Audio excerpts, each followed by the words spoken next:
But first, today, family, friends, and firefighters are paying their respects to Jason Arno. The 37-year-old Buffalo firefighter died last week during a fire on Main Street.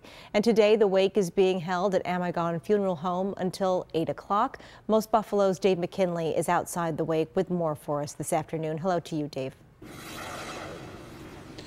Well, Kate, the doors to this funeral home on Delaware Avenue opened at 2 o'clock, but even before then, mourners were arriving and lining up to pay their respects. Among the earliest to arrive earlier today, Buffalo Mayor Byron Brown, along with City Fire Commissioner William Rinaldo and Buffalo Police Commissioner Joe Gramaglia. Also among the early arrivals, former Fire Commissioner Garnell Whitfield.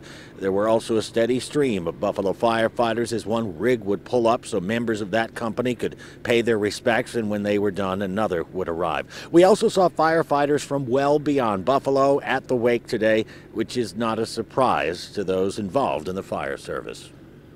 It's comforting for us to know that we have the support of our fellow firefighters nationwide. I've taken classes all across the country, and I've gotten calls from members either offering their condolences or saying that they would actually be here to support us. So it is it's welcome. Mayor Brown says the effort to stand by and comfort the family of Jason Arno does not stop after he is laid to rest, vowing to keep in touch with his widow and assure that she is taken care of in the future. Also lending comfort here today, dogs. Yes, dogs. We're going to have more about that coming up at our next report at 5 o'clock. Meanwhile, the effort to continue to support the Arno family continues here in Buffalo with an event today, and my colleague Rob Hackford is there to report live for us now. Rob? Yeah, Dave, as you mentioned, that support for Jason Arno coming from near and far. It's happening, and a lot of people are gathering tonight at Hofbrauhaus to support the family. They're holding a benefit here. It's being put on by Local 282, the Buffalo Local Firefighters Union.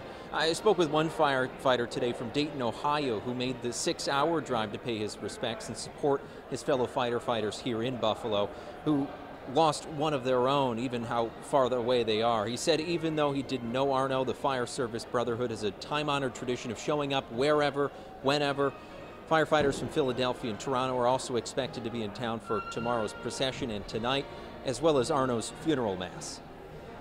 Every year there's about 100 firefighters lost in the line of duty, so we feel a deep sense of loss in the whole fire service whenever we lose one of our brothers or sisters. So we try to travel to show solidarity and to support our other firefighters.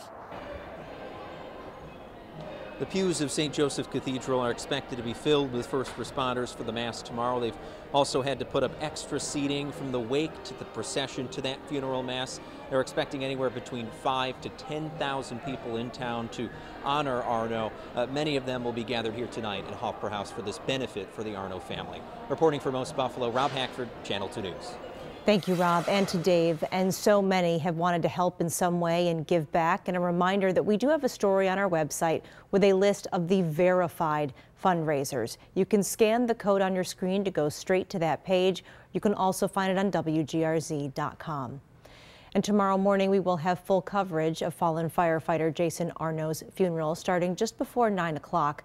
We will also have coverage here on Most Buffalo and in our evening newscasts.